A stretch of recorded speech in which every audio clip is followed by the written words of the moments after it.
হাসপাতালে এসে খোয়াতে হয়েছে সাথে থাকা সবকিছুই, যেন এক মুহূর্তে হারিয়ে গেছে নিজের নাম পরিচয়।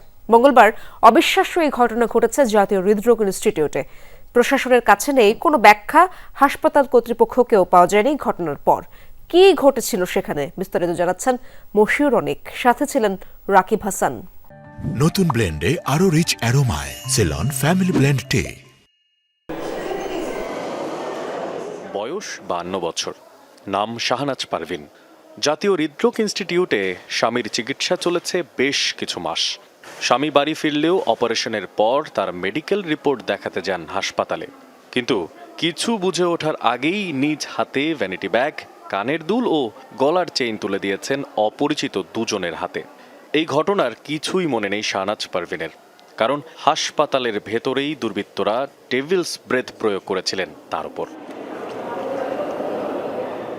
প্রশ্ন, কেন খোদ ভিকটিম পুরোপুরি মনে করতে পারছেন না কি হয়েছিল তার সাথে? উত্তর খুঁজতে ঘটনার একদম শুরুতে যাওয়া প্রয়োজন।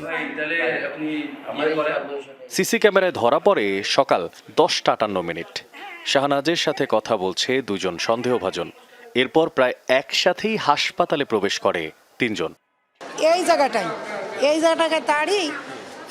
দাঁড়িয়ে মনে হলো যে এই জায়গাটাই মনে হলো একটা গন্ধ মতন বের হইলো, সেন্ট জাতীয় গন্ধ মতন বের হয়ে আমার মাথার মধ্যে যেন কেরামতি লাগি চলে যাচ্ছি। জাতি ও যেমনে যাচ্ছে আমি সেমনে থাকে যাচ্ছি, আর আমার খেয়াল নেই, কোনো ই নেই, আমার কোনো ব্যাগেরও হিসাব করছি না।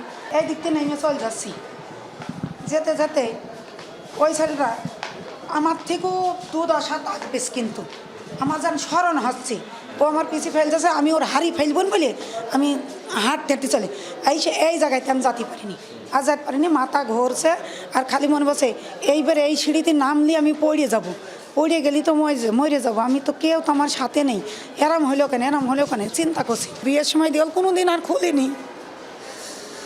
তারপরে বাটন মোবাইলের মধ্যে 500 টাকাও আছে, আর এই আছে 2000 মতন নগদ টাকা আছে, একটা আছে ডায়েরি আছে। এদেরকে খুঁজে বের করার দায় কাদের? হাসপাতাল কর্তৃপক্ষের নাকি আইন শৃঙ্খলা রক্ষাকারী বাহিনীর?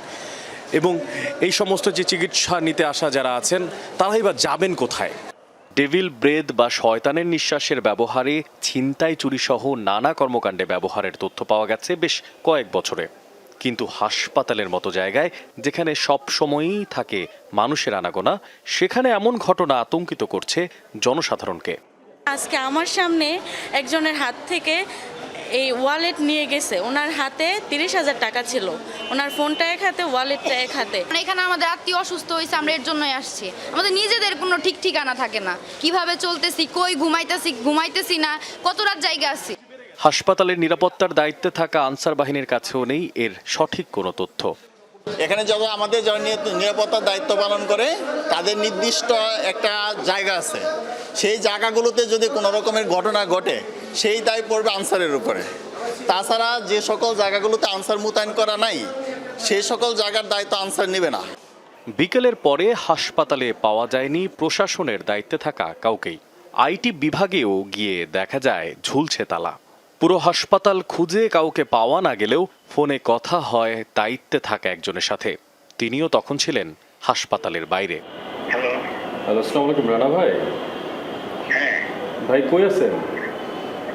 আমি বাসায় কোয়ার্টারে আর কি। মশিউর অনিক, যমুনা নিউজ, ঢাকা।